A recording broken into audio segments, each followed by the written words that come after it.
let me start by saying, as a company, we understand that the importance of Black History Month, but we also understand celebrating Black history, Black stories, 365 days a year, 24 hours a day, 7 days a week.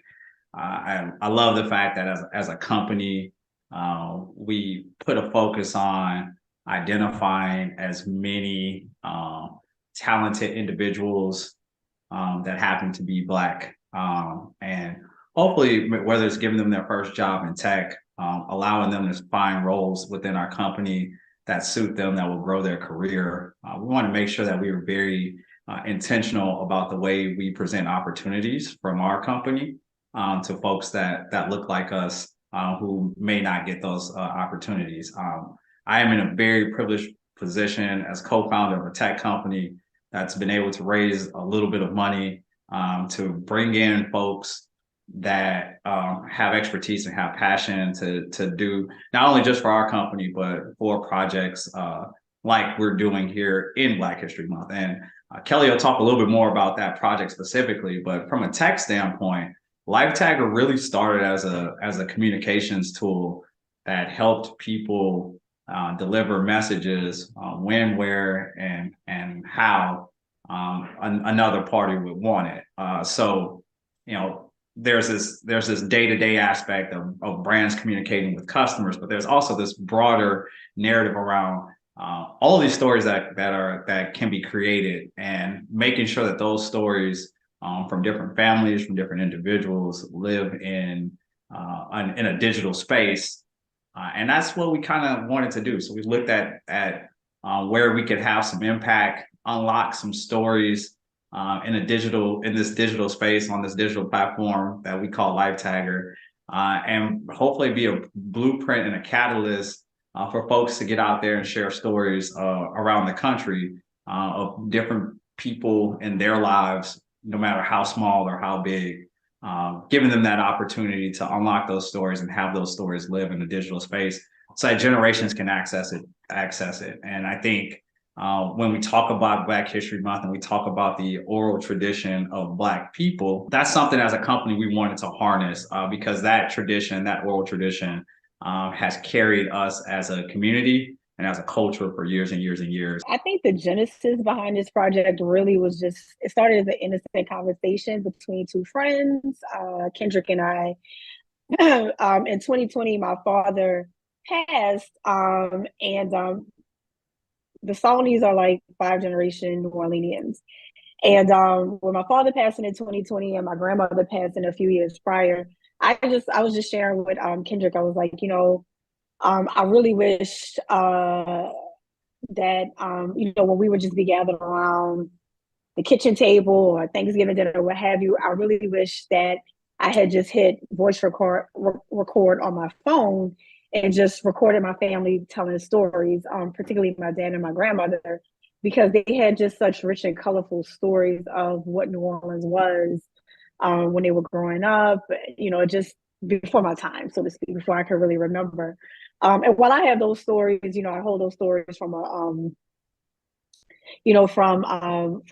family sharing standpoint. I really do wish I had documented them, not only just for my own personal family history, which is important, but also it really serves as a time capsule for what cities used to look like as a whole, and how just bustful, like entrepreneurship was in Black communities, particularly here in New Orleans. How colorful and just inclusive, even within Black communities or beyond Black communities, cities were. And I don't think New Orleans is alone in that. I think many cities, from Baltimore to Atlanta to everywhere, or Harlem, what have you, there's this, breakdown in generations, just because of how neighborhoods change over time, demographically as well as physically. But as you guys just pointed out, narratives are so important because narratives serve you. They serve you socially. They can serve you in terms of your success. They serve you in terms of just how you can thrive. And so the more that we can actually document and actually kind of have almost like qualitative data over our own narratives. I just think that that's community building as a whole.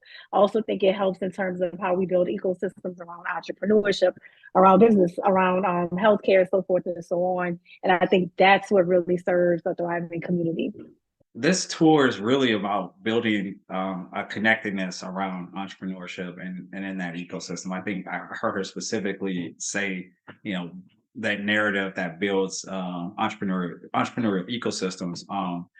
And we had our first event in Louisville, and we're planning to tour multiple cities around the country. We had our first event in Louisville, and it was very uplifting to see some of these great stories around entrepreneurship, but the multi-generational aspect of it that Kelli was talking about, and I think that really brings in community, because we got a chance to hear at our first event last Thursday, or at our first event on February 2nd, we got a chance to hear a lot of these great stories from a multi-generational space. So we got a chance to hear from a Black woman who's owned 7 McDonald's franchises, or just acquired her 8th McDonald's franchise, and now her son owns 2 McDonald's franchises himself. So, like, a story as simple as this multi-generational look at franchise ownership and entrepreneurship, and how that got passed down from a mother to a son, and now the son is empowered to grow an empire just as big as his mother's McDonald's empire. I think that was just like an amazing concept, and I think if we continue to get into cities and unlock these type of stories, like that narrative from some of these cities who have gone through tough economic times as a city, and not just as a community, but those places that have gone through some of the tough economic times, seeing these stories, hearing these stories, and knowing that this woman probably lives right around the way. Her McDonald's may be right in your community, and you may have never been able to put your finger on it, because McDonald's is typically not a brand that's synonymous with Black ownership.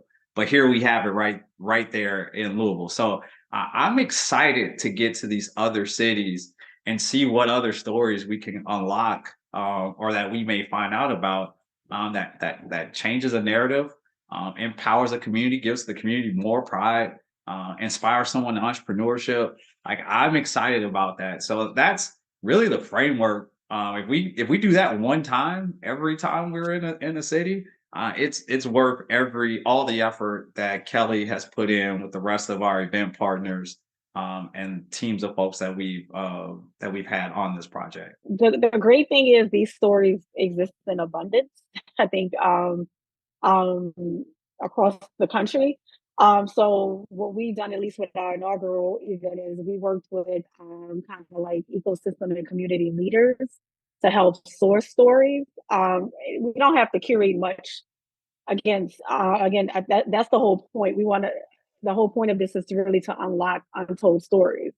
Uh, the stories already exist. We don't have to curate much. I think it's just a matter of working with community leaders, and just getting it documented. So yeah, I mean, it really is that simple. I wish I had a more elaborate strategy, but to be honest, they're doing the work for us. Again, this is a life that Black and brown people lead every day, and have been leading for years and generations. So it's just a matter of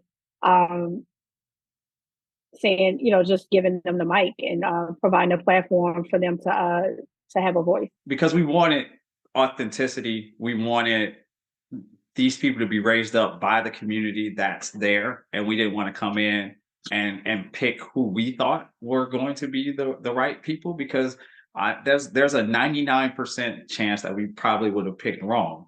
So having folks lifted up by community and ecosystem builders there that one, know these people, know them more intimately than we were. We knew we were getting the right people to come in and do this, and that excitement during that event.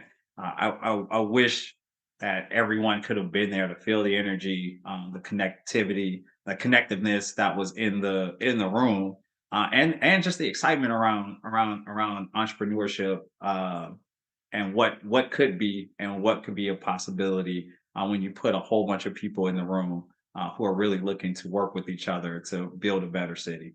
As a company, super excited about this event and about this tour, and just being able to get out to all of these cities. We will be in. We just finished an event in Louisville, and we will be in Atlanta, Charleston, South Carolina, and Milwaukee, all before the end of the month. All before the end of the month, and we've been privileged to work with some incredible people on the ground who have made these events go, who have always been great partners, sponsors like and partners like Network and Chill in Louisville, Amped Louisville, Amplify Louisville, and the Mayor's Office of Equity. And across the country, I'd be remiss if I didn't speak to our funding partners, the South Carolina Research Authority, Conscious Venture Lab, folks that have made the investment in us to do these type of things from a standpoint of helping us grow our business in the way that we see fit, and allowing us to do these type of things that really speak to the DNA of our company and who we are and what we believe in. So our next event will be February 22nd in Milwaukee, Wisconsin, where we're partnering with the Young Enterprising Society, a youth services and project management organization that runs STEAM camps all throughout Milwaukee, Scott Crawford Real Estate Development, the Blueprint Milwaukee, which is the entrepreneurship training program in Milwaukee, Wisconsin. So I'm super excited about those folks and some of the entrepreneurs we'll be able to highlight there, along with Gateway Capital Partners that is run by some Black woman, another Black woman who's a managing partner of a venture capital fund. So being able to connect with those types of partners, amazing, great. And this is just not a 1 month event. We want to collect these stories all across the country. We just want these stories to live on our platform. We want anyone and everyone who's interested in learning more about unique stories that rise up, and not even unique, but every story that rises up from a community. Visit our website, www.lifetagger.io/stories, and you will find ways to connect with us if you want to work with us in the future. Getting some great content we're getting some great content and great stories. I can't lie. I'm over the moon excited on the work that's been done so far and the stories that we've been able to unlock. So I thank all of our partners and our funding partners for this.